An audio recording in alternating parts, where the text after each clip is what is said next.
Buddy, happy Friday, happy Thursday. I'm used to saying happy Friday because it's the last day of NBA DFS for the week. Obviously, it's the last day for a full week. And we are going to jump right into my 5 and 5, my top plays of the day, the guys I like the most. And again, it's subject to change. We don't know who's going to rest. Some back-to-backs in play. Some people possibly maybe sitting, getting an extra break for the All-Star game. So keep that in mind. But let's jump right into it. I'm going to start on Draftkings.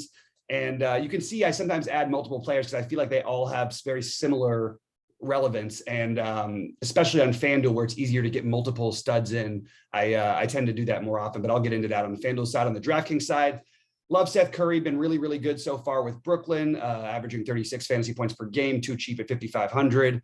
Good matchup against Washington. I think it's a game that I think should stay close. I like the idea of pairing him and Kuzma in that. I don't think it's anything groundbreaking in this. I think Curry's going to be pretty popular as even a cash game play. I think the pivots off of him on his own team are Cam Thomas and Patty Mills.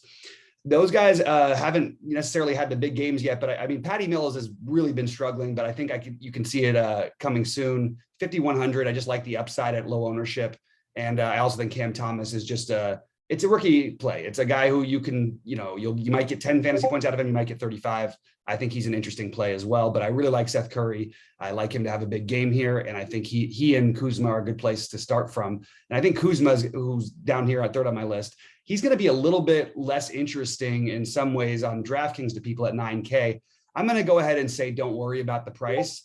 I think at 9K, he's obviously not as good of a value as he is at 7,700 on FanDuel, but when everyone's going to play someone on one side and not play on the other side, my theory, it's worked for me forever. It works the best in baseball, but in basketball too. I mean, 9K, Kuzma just put up 56.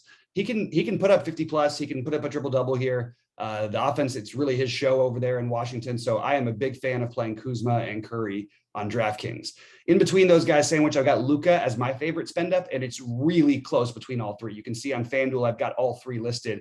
There's actually ways to build to get all three of those guys into your FanDuel lineups. Whether that's something you want to do or not is up to you. But I actually fooled around with some builds, and you can do it on FanDuel. On DraftKings, it's a little bit tougher. Luka's more expensive, and I think the ownership goes lighter on him. I think Embiid ends up as the most popular. And I am going to be heavy on Luka tonight. I think he's a really strong play. We saw one down game against Miami. That's going to happen against Miami. And even still, he puts up 50 plus fantasy points, right? I just think that he's like a virtual lock for 60. And I think 70 is more likely of an outcome than 50 is. And I think that 70 is like, he hits that like 25% of the time or higher, maybe even a little higher than that. Whereas Giannis has other guys to help him. Whereas Embiid has a little bit of other guys' help, although he sort of fits into a similar category. I'm just giving Luka a slight nod over those guys on DraftKings. I also like the center position. Zubac has been terrific lately for the Clippers. It's always nerve-wracking with the Clippers, and you're going to want to have a lot of exposure to that late game, the Clippers and Houston, depending on whether or not Porter and Christian Wood play. But either way, Zubac is a standout play. I love him tonight. I think he feels very good for like a 25 to a 35 game with some upside there. And against Houston, regardless of who's playing, I think Zubac is a terrific play on both sides. Sengun, even if Christian Wood and Porter play, I think I'm going to take that stab. We're going to have to take some weird shots on this slate to try and get difference. It's a small slate. And I think Sengun is the best player on Houston right now, like legitimately their actual best player. And I think that he's a tremendous play. Even if those guys are in, obviously it's very thin and you might not get the minutes and all that. I don't know what they're doing. And I just think at some point they're just going to start playing this guy. I want to be ahead of it.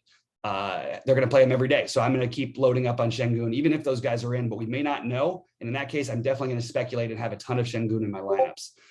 The other guys on that are, not pivots, but interesting plays on Houston. You've got Gordon, you've got Jalen Green. Gordon took 24 shots last night. This is a great spot to try to attack. And even the Clippers side, you've got Mann, Batum, all these guys have had their moments lately. The problem with that game is you're going to have to speculate because the Clippers rotations, there's absolutely nothing written in stone. Ty Lue has done an unbelievable job keeping that team together and really fighting. And part of it is because the players are only playing 20 minutes one night and then 35 the next night. It's a little bit hot hand. It's a very, very different approach than most NBA teams use with that consistent rotation, which frustrates us for DFS. But tonight we're going to have a hard time avoiding it because at the prices they're at, you're going to have three guys for the Clippers significantly exceed value. And I think you're probably going to end up with two or three from Houston who significantly exceed value, even though I think this is a bad spot for Houston to be in after they put their heart on the line and were really fought it out with Phoenix last night. On FanDuel, as I mentioned, Lucas, Giannis, Embiid, I think they're all tremendous plays. I have them rated very similarly. But again, you can get multiple of these guys in together. Maybe you want to do the Giannis Embiid to get some game stack equity. I think that's fine. I also like the idea of using guys like Drew Holiday and Tobias Harris on this kind of slate. So you could kind of, mix and match which ones you want to play, and maybe play two of the studs with one of those type of guys, and then you're off. But Kyle Lowry stands out. The price is way too cheap on FanDuel. I think he's one of the first guys I'd plug in. I don't know if there's any way he doesn't make my big lineup tonight. I think he's a tremendous play, just way, way, way too cheap. Kuzma's way, way, way too cheap as well. Very hard to fade him on FanDuel, so I will probably try, and I'll probably try to play him on DraftKings. Again, it's just a game theory shot I'm taking. It's still very likely that he gets there on FanDuel, and a very, very tough fade, a very tough guy not to build your lineups around. Then you get the KCP, Jalen Green, Eric Gordon situation. I think the KCP is going to have so much more ownership that for tournaments, getting exposure to Green and Gordon is probably a smart thing to do, especially if we don't know still about Christian Wood and Kevin Porter Jr. when it comes time for the early games to lock. I think that you want to take that speculation and you want to go for it. Bottom line, I've been doing really well with the minimum cost guys at power forward on FanDuel lately. Last night it was Grant Williams and Jaden McDaniels, who were combined like 6% owned, and they both put up 30.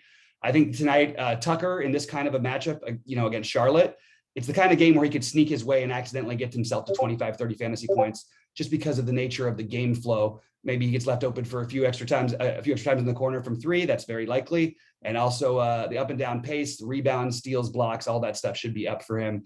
Hartenstein is playing the Clippers blowout angle that maybe he gets up to 20 minutes.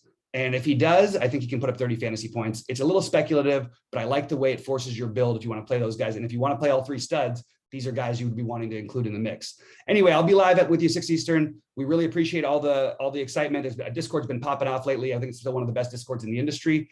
And let's take all of what we're doing and let's use it to make some money tonight, guys. Good luck, everybody.